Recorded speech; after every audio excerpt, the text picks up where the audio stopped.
Mutiara Hikmah Official, menyingkap hikmah di balik sunnah.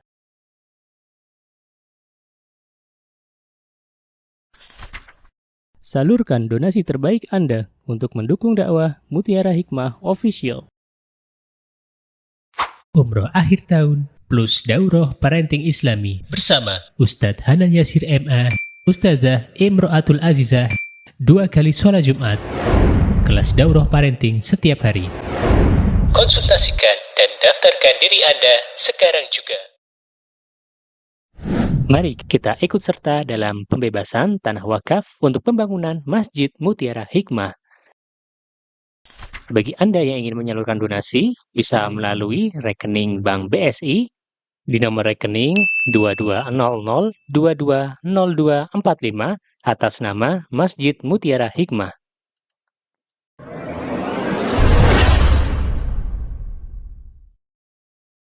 Ibu-ibu jamaah Majelis Taklim Muslimah Firdaus Mengaji, ketahuilah bahwa pada hari-hari ini kita warga Yogyakarta khususnya diuji oleh Allah Subhanahu wa taala dengan cuaca yang luar biasa. Ada yang merasakan hari-hari ini terasa cuacanya panas ya. Masya Allah. Dan cuaca panas itu mengajarkan kepada kita bahwa panas di dunia tidak ada bandingannya dengan panas di neraka. Dan kita berdoa kepada Allah, semoga kita semuanya bisa bersabar atas segala apa yang Allah takdirkan kepada kita. Ibu-ibu pernah merasakan panasnya kota Madinah? Ada yang belum? Saya doakan pagi hari ini semoga ibu-ibu yang belum pernah merasakan panasnya udara kota Madinah dan dinginnya udara kota Madinah, semoga Allah sampaikan ke kota Madinah. Amin. Di sana Bu, kalau pas musim panas itu cuaca suhunya 50 derajat. Dan anginnya, angin kalau kita kan masih merasakan semilir ya ibu-ibu ya. Sore itu kan semilir ya. Terakhir kami ke Madinah pas hajian kemarin itu udara jam 2 malam. Jam 2 malam ya, itu kurang lebih sekitar 37 derajat. Bayangin, jam 2 malam loh. Di Indonesia jam 2 itu walaupun kalau siang cuacanya panas, malam-malam enak nggak Bu cuacanya? Enak. Ibu-ibu bisa tidur. Gimana? Ya, kalau di sana di Madinah ya kita itu merasakan panas yang sangat luar biasa. Angin saja berhembus itu panas. Tapi Masya Allah, orang-orang yang tahu panasnya kota Madinah, dinginnya kota Madinah, tetap mau ke sana.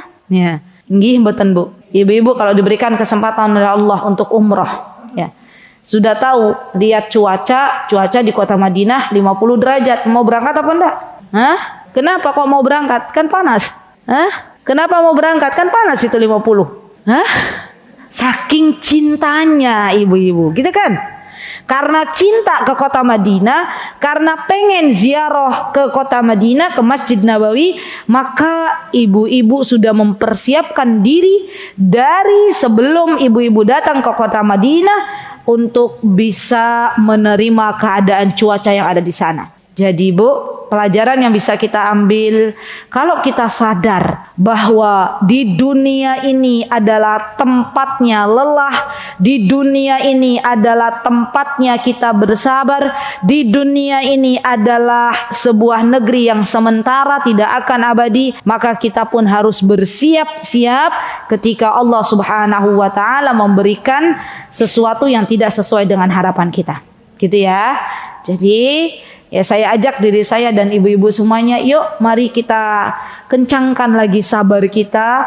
Semoga dengan kita bersabar, Allah Subhanahu wa taala melimpahkan pahala untuk kita semuanya. Amin. Jadi sabar itu juga bagian dari ibadah, bagian dari amal saleh. Tapi banyak diri kita yang tidak menyadari bahwa ternyata sabar itu adalah ibadah. Ya baik, nanti insya Allah untuk masalah ujian kita akan melanjutkan kajiannya besok ya ibu-ibu. Besok saya ada di Masjid Al Hidayah, judul kajiannya ujian pernikahan. Ya, wah itu lebih seru lagi tuh ujian pernikahan ya. Hari Ahad juga saya ngisi lagi. Di situ juga sama. Judulnya apa? Cara atau tips agar dicintai oleh suami apa ya? Itu dua pembicara, saya dan Coach Oti dari Surabaya. Jadi nanti para akhwat ibu-ibu diajari senam, entah itu senam atau apa ya, untuk memberikan yang terbaik bagi suami kita. Ya, Masya Allah. Wah, kayaknya nih keluar dari kajian ya, semuanya jadi istri solihah. Ya, amin. Gitu ya. Apa judulnya Mbak yang di player? Oh, memikat suami menggapai ridho Allah.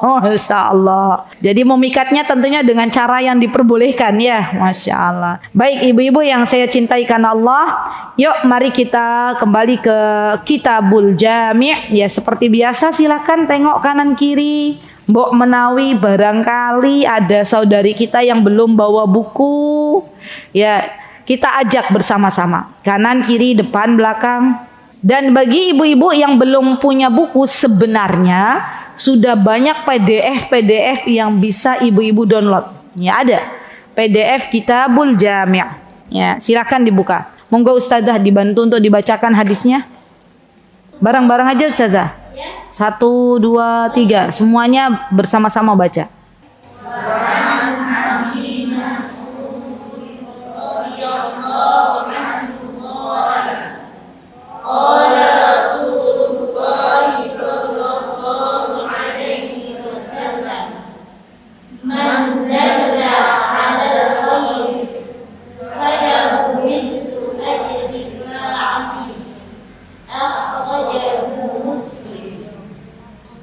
Yang artinya dari Ibnu Mas'ud, dia berkata, Rasulullah Shallallahu Alaihi Wasallam bersabda, barang siapa menunjukkan kepada kebaikan, maka dia akan mendapatkan pahala seperti pahalanya orang yang mengerjakan. Hadis riwayat Muslim. Masya Allah, terima kasih Ustazah. Jazakunallahu khaira ibu-ibu, barakallahu fi kunna jami'an. Baik, hadis ke-29 dari Kitabul Jami'. Hadis ini dibawakan oleh Ibnu Mas'ud radhiyallahu anhu. Ibu-ibu, siapa yang kenal dengan Ibnu Mas'ud? Namanya siapa ya beliau? Sudah pernah kan saya beritahu? Kalau ada kata Ibnu, berarti namanya siapa? Ibnu Umar, Ibnu Mas'ud, Ibnu Abbas. Itu namanya siapa kalau ada Ibnu? Catat lagi ya, ndak apa-apa. Yang namanya ilmu itu diulang-ulang juga mboten nopo-nopo. Jadi kaidahnya ibu-ibu, kalau ada kata ibnu berarti namanya Abdullah atau Abdullah. Kata mbaknya, Mbok tadi tuh aku ya wis pengen ngomong ya mbak yang saya. Oh ya, tapi Mbok salah gitu ya, ndak apa-apa. Ya Abdullah, namanya Abdullah. Dan Abdullah ibnu Mas'ud ini adalah salah satu Abdullah yang terkenal. Jadi dulu para sahabat banyak sekali menamai anak-anak mereka dengan Abdullah dan Abdurrahman. Kenapa ibu-ibu?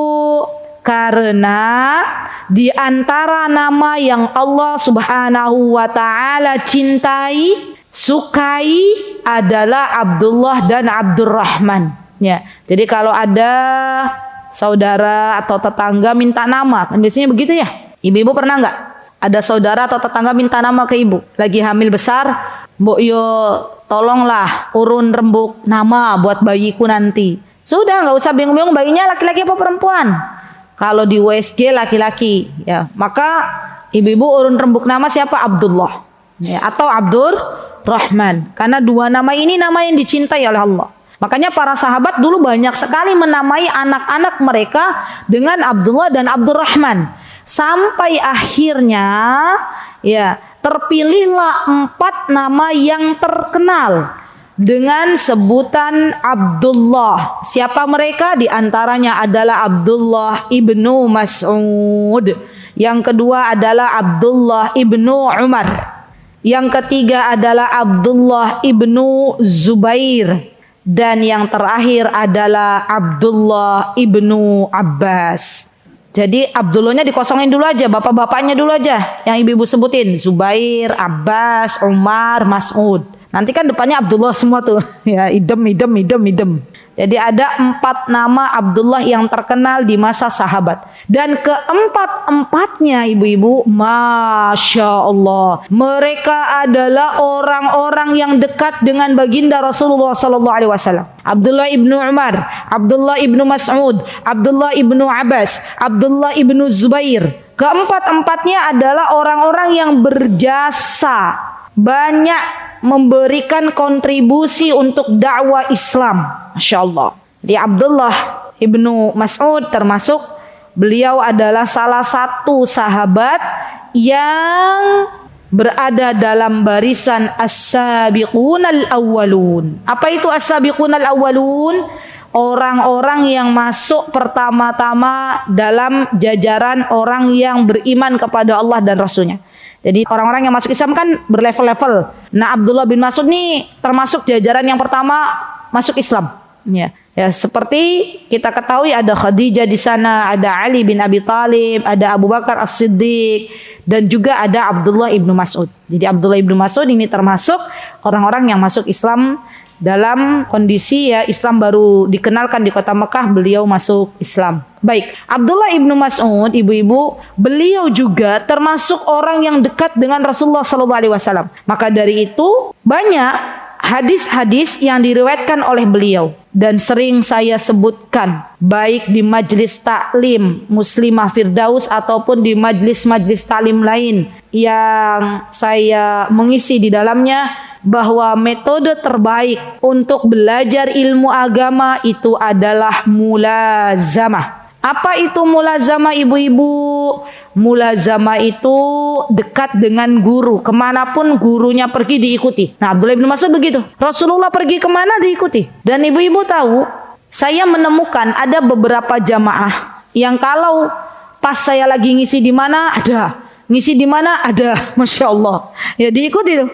Dan Masya Allah, saya pernah melihat, coba lihat catatannya, Masya Allah lengkap bu, ya catatannya lengkap. Dan beginilah cara belajar, metode belajar agama itu adalah mendekati guru, ya mulazamah. Satu kitab tuntas dengan guru ini, baru pindah ke kitab lainnya, ya bukan dengan cara ambil sebagian, belum selesai kitab ini pindah kemana? Ya, kira-kira kalau model ngajinya begitu tuntas napa mboten bu? Enggak. Ya, ilmunya dapatnya separuh. Jadi waktu kami masih belajar di Yaman pun begitu. Kami selesai dengan satu guru 2 tahun, baru kemudian kita ganti kitab lagi. Terus sampai 6 tahun di sana, selagi gurunya belum pindah ya kita deketi. Ya. Kita ambil ilmunya. Jadi yang namanya ulama, yang namanya orang yang berilmu, itu adalah bagian dari rizki yang Allah Azza wa Jalla berikan kepada kita, ibu-ibu. Ya, apalagi di Yogyakarta, Masya Allah orang berilmu banyak. Ya, tinggal kita mau nggak mendekat kepada guru kita untuk ambil ilmunya. Dan ilmu itu lebih baik daripada harta.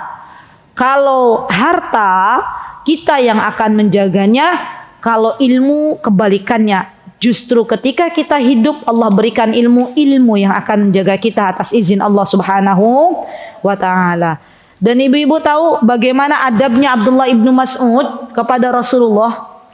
Ini sebuah pelajaran yang banyak hilang daripada penuntut ilmu zaman sekarang.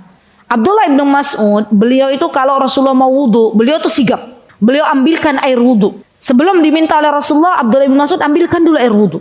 Ya. Sebelum Rasulullah keluar dari masjid, ya Abdullah bin Mas'ud cari sandalnya Rasulullah, disiapkan sandalnya. Masya Allah. Kenapa ibu-ibu? Karena ternyata ketika seorang guru itu ridho dengan muridnya, maka Allah berikan keberkahan di dalam ilmu yang disampaikan kepada murid tersebut. Jadi penting bagi kita juga untuk belajar yang namanya adab. Baik adab kepada Allah, adab kepada Rasulullah, adab kepada guru, adab kepada majelis ilmu, dan adab kepada ilmu itu sendiri. Ya, Masya Allah. Jadi Abdullah bin Mas'ud ini Masya Allah, beliau orang yang sat gitu dalam menyiapkan kebutuhannya Rasulullah Sallallahu Alaihi Wasallam. Dan beliau termasuk seorang sahabat yang banyak mengikuti peperangan bersama Rasulullah SAW. Apa peperangan yang pernah diikuti Abdullah ibnu Mas'ud? Di antaranya adalah perang Badar. Jadi Ibnu Mas'ud ini, Masya Allah, beliau termasuk sahabat yang ikut dalam barisan perang Badar. Coba saya mau tanya kepada ibu-ibu, perang Badar itu terjadi pada tahun keberapa ibu-ibu? Ya, perang Badar. Nah, ini kan sejarah Islam ya. Kita harus tahu. Ya, perang Badar tidak ada yang nanya Mbah Google. Ya.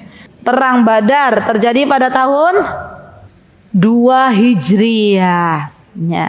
Dan itu adalah peperangan yang sangat luar biasa. Ya, di mana pasukan kaum muslimin kala itu jumlahnya lebih sedikit daripada pasukan kafir Quraisy. Tapi Allah Subhanahu wa taala menurunkan para malaikat untuk menolong orang-orang yang beriman, dan dalam peperangan Badar orang-orang beriman dimenangkan oleh Allah Subhanahu wa taala. Dari peperangan Badar ini kita bisa ambil pelajaran bahwa ternyata jumlah yang sedikit itu tidak membuat pasukan kaum muslimin kalah kalau Allah Subhanahu wa taala sudah membantu dan menolong kaum muslimin. Ya.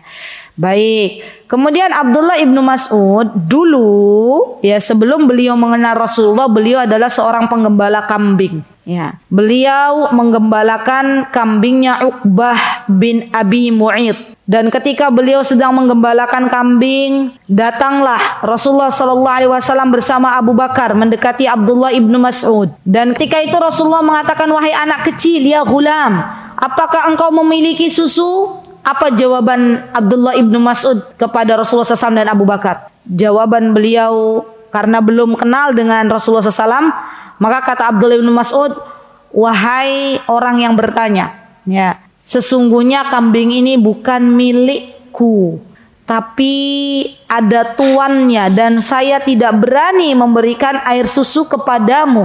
Masya Allah. Berarti Abdullah bin Mas'ud ini pada dasarnya fitrahnya baik napa mboten, Bu? Baik. Karena beliau tahu bahwa kambing-kambing ini bukan miliknya. Beliau hanya dimintai untuk menggembalakan kambing-kambing, ya, dan beliau adalah seorang yang amanah. Maka Rasulullah SAW meminta kepada Abdullah bin Mas'ud, kalau begitu kata Rasulullah, tolong berikan kambing yang belum dinikahi oleh pejantan, ya. Maka disodorkanlah kambing tersebut oleh Abdullah ibnu Mas'ud, dan Rasulullah mendoakan agar kambing ini keluar air susu darinya. Dan apa yang terjadi? Allah Subhanahu wa taala, zat yang maha baik, zat yang maha tahu atas keperluan hambanya, Allah jadikan kambing ini akhirnya bisa mengeluarkan susu dengan deras. Masya Allah. Dan ini bentuk pertolongan Allah kepada Rasulullah Sallallahu Alaihi Wasallam. Masya Allah. Dan akhirnya Rasulullah SAW pun meminum air susu kambing ini bersama Abu Bakar As-Siddiq radhiyallahu anhu. Setelah peristiwa atau kejadian yang dilihat oleh Abdullah ibnu Mas'ud, ya, dengan peristiwa yang beliau lihat sendiri di depan Rasulullah SAW, maka kemudian beliau mendapatkan petunjuk dari Allah Subhanahu wa taala. Dan akhirnya endingnya dari kisah tersebut, ibu-ibu, akhirnya Abdullah ibnu Mas'ud pun masuk Islam. Masya Allah. Jadi kadang ya ibu-ibu, kadang kita itu dalam kehidupan, kadang Allah berikan petunjuk kepada kita dengan sebuah peristiwa. Nggih mboten? Misalnya contoh, ada orang yang selama ini kurang bersyukur kepada Allah. Kemudian ketika sedang berada di dalam perjalanan, dia melihat ada hamba Allah yang lain yang tidak punya kaki. Nah, itu kan kejadian peristiwa.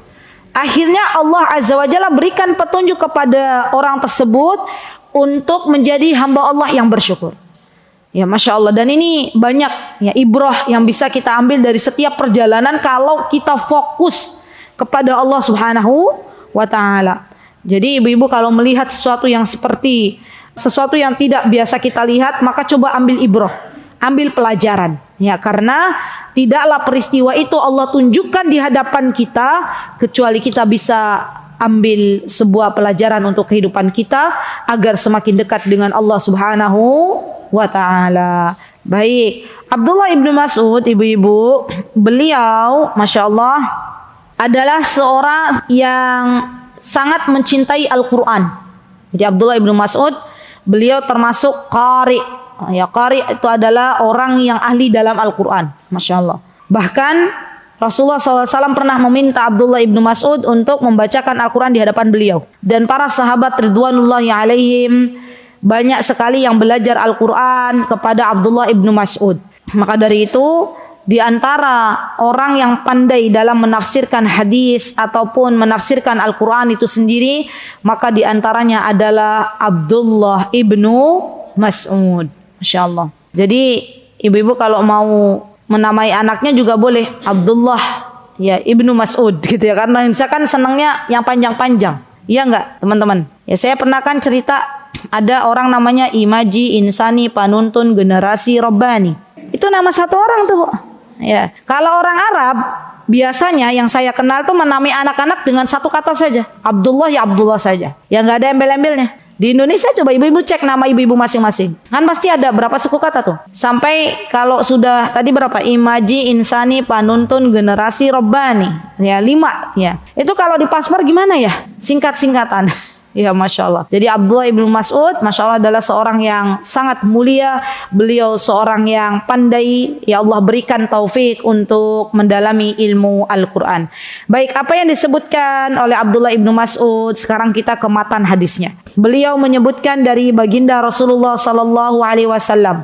Apa kata Abdullah ibnu Mas'ud? Rasulullah Sallallahu Alaihi Wasallam bersabda, "Man dalla ala khairin falahu mithlu ajri fa'ilihi." Barang siapa man dalla yang menunjukkan ala khairin kepada kebaikan, ya kepada siapa kebaikan itu tunjukkan kepada orang lain, falahu maka dia akan mendapatkan mithlu ajri fa'ilihi, mendapatkan pahala seperti pahala orang yang mengerjakan.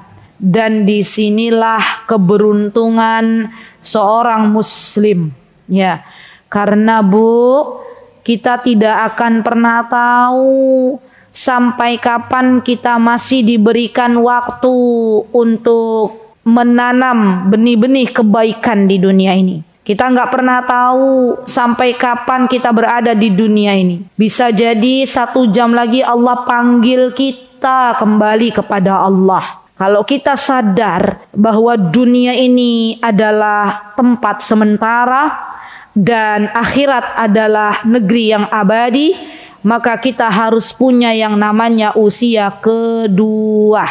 Bagaimana caranya? Agar ketika kita sudah terbujur kaku di kubur, tidak bisa lagi sholat, tidak bisa lagi sedekah, tidak bisa lagi baca Al-Quran, tapi transferan pahala terus mengalir kepada kita, maka sibukkan diri kita di dunia ini untuk mengajak orang lain kepada kebaikan, untuk memberikan teladan-teladan yang baik bagi orang lain. Karena di dalam Islam itu Rasulullah Shallallahu Alaihi Wasallam pernah bersabda, apa kata beliau? Man sanna fil Islami sunnatan hasanatan. Barang siapa yang dia diberikan oleh Allah taufik untuk menjadi teladan yang baik, ya, memberikan teladan yang baik kepada orang lain, falahu ajruha, maka dia pun dapat pahalanya. Wa ajru man amila biha ba'dahu, dan dia akan mendapatkan pahala dari amalnya orang yang mengikutinya, min ghairi an yanqusa min ujurihim syai', tanpa sedikit pun mengurangi pahala dari orang-orang yang mengikutinya. Jadi dalam Islam itu ada 2 ibu-ibu, ada pahala jariyah, ada dosa jariyah. Sekarang ibu-ibu mau pilih yang mana? Mau menyibukkan diri untuk mengumpulkan banyak pahala dan itu Allah jadikan sebagai pahala jariyah bagi orang-orang yang mengikutinya, atau wal'iyadu billah bermaksiat kepada Allah, kemudian di belakang ada orang-orang yang mengikutinya dan itu akan Allah jadikan sebagai dosa jariyah. PR, belum apa-apa Ustaz udah ngasih PR, tolong ditulisnya. Kemarin ada PR nggak ya? Coba dicek. Yuk, sebelum saya memberikan PR baru, saya tanya dulu, ada PR enggak? Dicek ibu-ibu di buku catatan masing-masing. Ada? Ada. Apa PR-nya? Setiap kita menjalankan perintah Allah, tanamkanlah dalam hati bahwa amalan kita adalah pertolongan dari Allah. Itu PR-nya. Baik, jazakillah khair. Sudah dikerjakan ibu-ibu? Sudah dikerjakan apa lupa? Kalau belum, yo mulai dibiasakan. Realnya bagaimana? Ibu-ibu keluar dari rumah mau bertolabul ilm, mau datang ke Masjid Firdaus. Ibu-ibu ada rasa di dalam diri ibu-ibu bahwa ketika ibu-ibu keluar dari rumah, kaki keluar dari rumah, maka tidaklah ibu-ibu keluar dari rumah untuk menuntut ilmu kecuali karena Allah telah menolong ibu-ibu. Ya, bukan karena kita punya mobil, bukan karena kita punya motor, bukan karena kaki kita kuat, tapi itu semuanya karena Allah yang menolong kita. Keutamaannya bagaimana, Us? Ya kalau kita cuma melangkah dan ada rasa bahwa kita ditolong oleh Allah, kata Syekh Utsaimin, kita dapat pahala 2. Ya, pahala kita berjalan menuju majlis ilmu, pahala kita merasa bahwa ketika kita berjalan ke majlis ilmu itu ada pertolongan dari Allah Subhanahu wa taala. Jadi harus ada rasa setiap amal saleh yang kita kerjakan. Lagi mau baca Al-Qur'an, ya, itu harus ada rasa, ya Allah saya baca Al-Quran ini, tidaklah saya baca Al-Quran ini kecuali atas pertolongan dari Engkau. Ada nggak orang yang tidak ditolong oleh Allah untuk baca Al-Quran? Ada. Ya, 1 kali 24 jam dalam sehari itu nggak ditolong oleh Allah baca Al-Quran. Disibukkan oleh Allah dengan hal-hal yang lain. Dan itu pun ada. Jadi mulai sekarang harus ada rasa. Baik, PR. Yang kedua PR yang sekarang. Coba setiap ibu-ibu cek diri masing-masing. Semua cek diri masing-masing.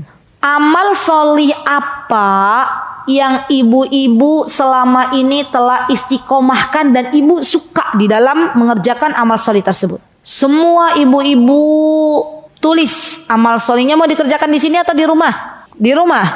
Oke, ditulis. Dan itu adalah bagian dari mengamalkan ilmu itu sendiri. Contoh misalnya, contoh ada orang, saya pernah jumpa tuh dengan seorang akhwat. Dia hobinya nyetir mobil. Nah, itu udah jadi hobi banget. Kata beliau, Ustazah saya kalau lagi gabut, lagi bosan di rumah, saya tuh nyetir mobil. Maka beliau itu bilang kepada para ustazah, bilang kepada saya, Ustazah tolong bilang ya ke saya. Beliau rumahnya jauh, makanya saya kadang suka sungkan minta tolong beliau. Kalau misalnya antum mau kemana nggak ada yang antar, bilang ke saya, karena saya suka gitu loh. Dan saya berharap semoga ketika ngantar panjenengan untuk ngajar ke sana kemari, itu saya pengen dapat pahala dari Allah. Kata beliau begini. Sampai nanti akhirnya ketika saya wafat, ya saya dapat aliran pahala jariahnya. Masya Allah.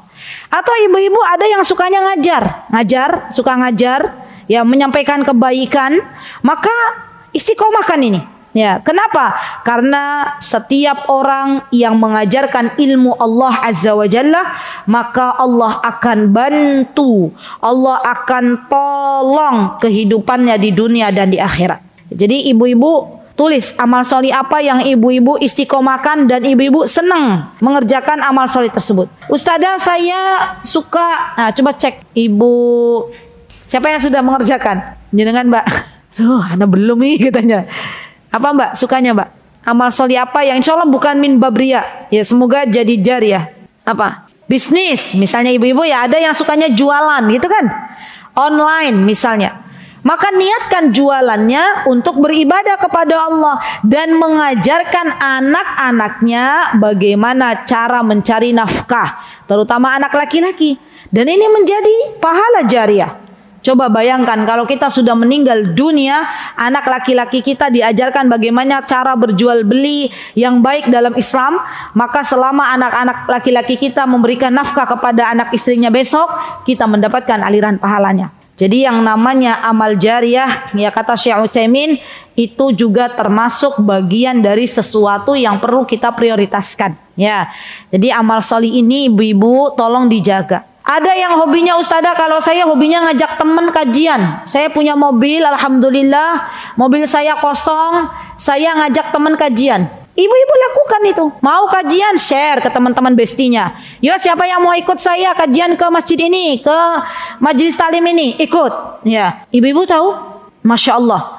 Ibu berangkat sendirian dapat pahala 1. Ibu ngajak teman dapat 5, jadi berapa pahalanya? Tadinya 1, ibu ajak karena mobilnya besar, 5 teman.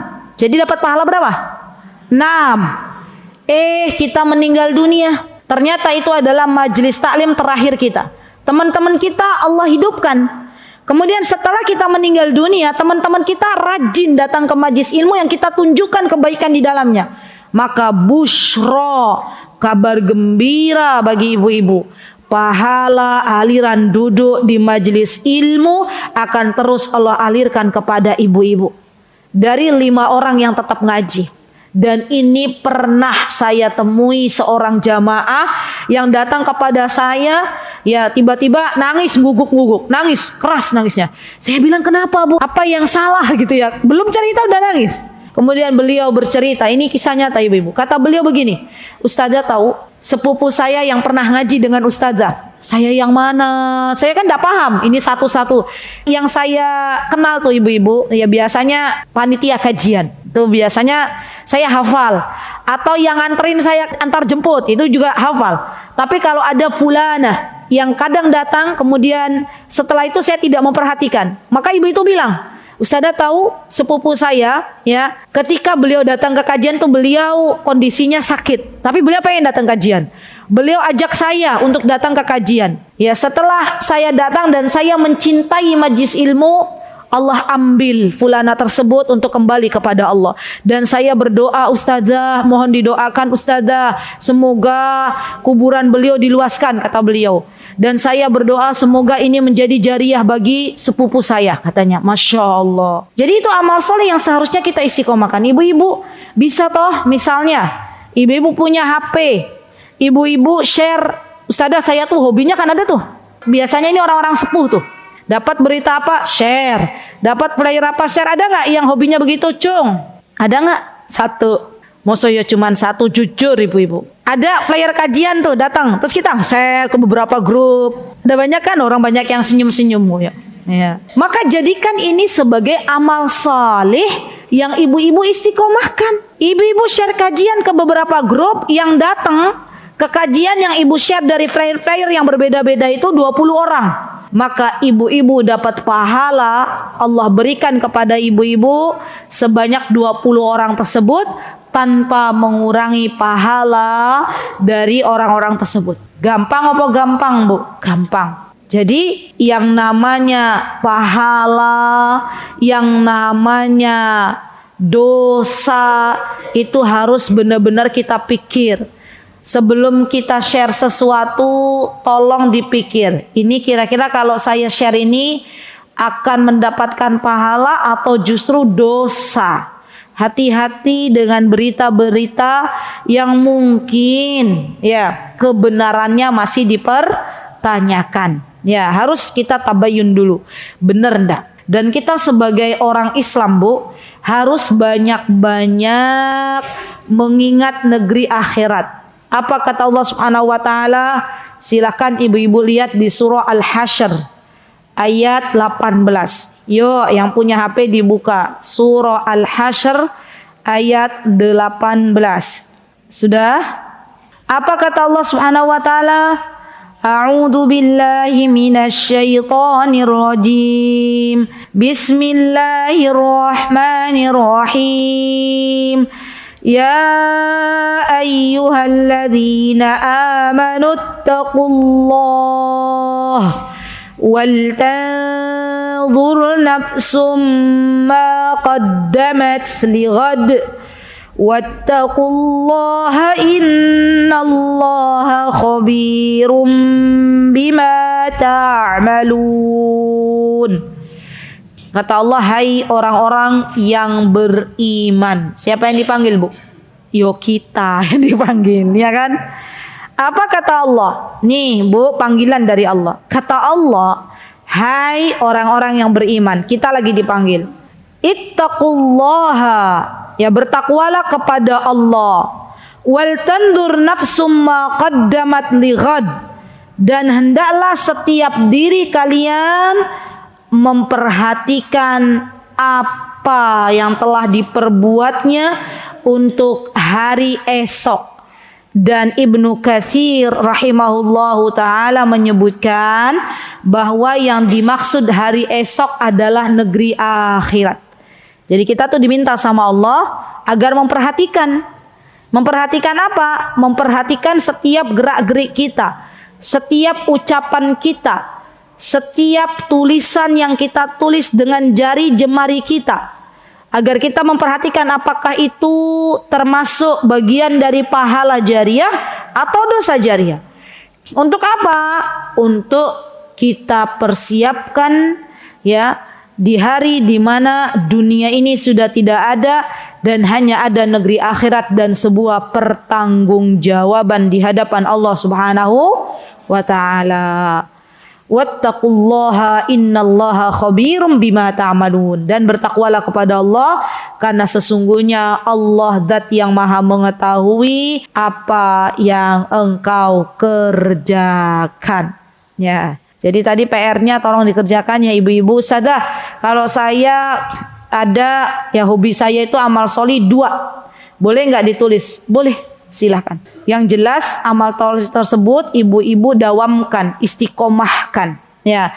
Terutama amal-amal solih yang kaitannya erat dengan orang lain. Contoh begini, amal solih itu terbagi jadi 2 ya ibu. Ada amal solih yang manfaatnya hanya dirasakan untuk diri kita. Ada amal solih yang manfaatnya juga dirasakan orang lain. Contoh amal solih yang dirasakan untuk diri kita, ibadah puasa, itu kan dirasakan untuk diri kita ya. Apalagi ibu-ibu, sholat malam. Ya, sholat duha itu dirasakan oleh kita. Tapi amal solih yang manfaatnya dirasakan orang lain, misalnya apa? Mengajar, apa bu? Sedekah, apalagi? Menyebarkan flyer, itu kan amal solih. Ya flyer-flyer kajian, apalagi? Menolong orang, apalagi? Menjadi panitia kajian, nah, itu amal solih. Kan manfaatnya dirasakan oleh para jamaah. Ibu-ibu coba. Kita nih kajian ini ya di Muslimah Firdaus ini, di Masjid Firdaus ini, kajian Muslimah Firdaus mengaji ini ya, kita kalau nggak ada panitia ya, yang pertama adalah pertolongan dari Allah, taufik dari Allah. Kemudian yang kedua adalah jasanya para panitia kajian ya. Coba ibu-ibu tanya panitia kajian, kalau ibu-ibu datang bawa tas ya, datang duduk manis, nggak ada yang dipikir. Panitia kajian coba tanya ya, opo yo ndak mumet bu ya, nyari pembicara. Belum lagi kalau pembicaranya sudah dijadwalkan ternyata membatalkan. Jadi yang namanya panitia kajian itu bagian dari amal soleh. Menjadi panitia kajian itu bagian dari amal soleh. Bayangkan bu ya, kalau ada panitia kajian yang beliau-beliau ini termasuk pionir untuk mengadakan kajian ya, maka selama kajian itu berlangsung ya, dan panitia kajian yang pertama-tama ini sudah diwafatkan oleh Allah Subhanahu wa taala, maka aliran pahala seluruh jamaah yang datang mengalir kepada beliau. Masya Allah. Ada yang mau jadi panitia kajian? Cung, yang mau jadi panitia kajian? Mana ibu-ibu ada? Kan pahalanya besar. 1. Yang lain gak ada. Kenapa ibu? Berat ya. Nggak apa-apa. Yang namanya menjadi panitia kajian itu mulia ibu-ibu. Mereka termasuk orang-orang yang berkontribusi dalam dakwah yang mulia ini. Kalaulah bukan karena pertolongan Allah, bukan kasih sayang dari Allah, maka kita tidak akan mungkin jadi panitia kajian. Jadi kalau ada kesempatan membuka, pernah nggak sih kajian membuka begitu? Dicari apa? Volunteer gitu ya. Dicari relawan untuk mengurusi Jumat barokah gitu ya. Dicari relawan untuk mengurusi kajian hari Rabu. Ibu-ibu daftar ya. Ketika ibu-ibu daftar, ibu-ibu itu sebenarnya lagi akad dengan Allah. Bu, menjadi panitia kajian itu bonus yang Allah berikan, diantaranya adalah Allah solihkan anak keturunannya. Betul. Allah jaga diri mereka, diri para panitia kajian dan harta serta ilmunya Allah jaga bukan hanya di dunia tapi nanti berkelanjutan sampai akhirat. Jadi yakinlah bahwa ketika kita menolong agama Allah, maka Allah pun akan menjaga diri kita. Jangan pernah takut untuk menyibukkan diri berada di barisan-barisan dakwah. Karena dakwah ini adalah sesuatu yang diwariskan oleh para nabi. Ya, para nabi tidak mewariskan kepada kita harta, tapi para nabi mewariskan kepada kita ilmu, mewariskan kepada kita dakwah. Maka mari saya ajak diri saya dan ibu-ibu semuanya bersemangat menunjukkan jalan-jalan kebaikan kepada orang lain, karena ini adalah keberuntungan bagi kita di dunia dan di akhirat. Jangan pernah berat ya untuk mengajak orang lain kepada kebaikan, karena pada hakikatnya dunia yang saat ini kita berada di dalamnya akan kita tinggalkan dan kita akan kembali kepada Allah Subhanahu wa taala. Apa yang sudah kita persiapkan untuk negeri akhirat, apa yang sudah kita persiapkan untuk gelapnya kubur, apa yang sudah kita persiapkan ketika kita berada di depan Allah Subhanahu wa taala, itu adalah sebuah pertanyaan yang harus kita renungkan bersama-sama. Wallahu taala alam, itu yang bisa saya sampaikan. Semoga yang sedikit ini bermanfaat. Tolong PR-nya dikerjakan, dan insya Allah nanti di pertemuan yang akan datang saya akan tanya ibu-ibu apakah sudah diamalkan, apakah sudah dikerjakan. Dan tidaklah saya memberikan tugas ini kecuali saya mencintai ibu-ibu karena Allah. Saya berdoa semoga hadirnya kita ke majlis ilmu ini Allah Azza wa Jalla jadikan sebagai pemberat di timbangan akhirat nanti. Sebagaimana Allah Subhanahu wa taala mengumpulkan kita di majlis yang mulia, di rumahnya Allah Subhanahu wa taala, semoga kelak Allah Zat yang Maha Baik mengumpulkan kita semuanya di dalam syurga Firdaus. Amin Allahumma amin. Aqulu qouli hada wastaghfirullah li wa lakum wa akhiru da'wana anil hamdulillahi rabbil alamin. Wassalamualaikum warahmatullahi wabarakatuh. Mutiara Hikmah Official, menyingkap hikmah di balik sunnah.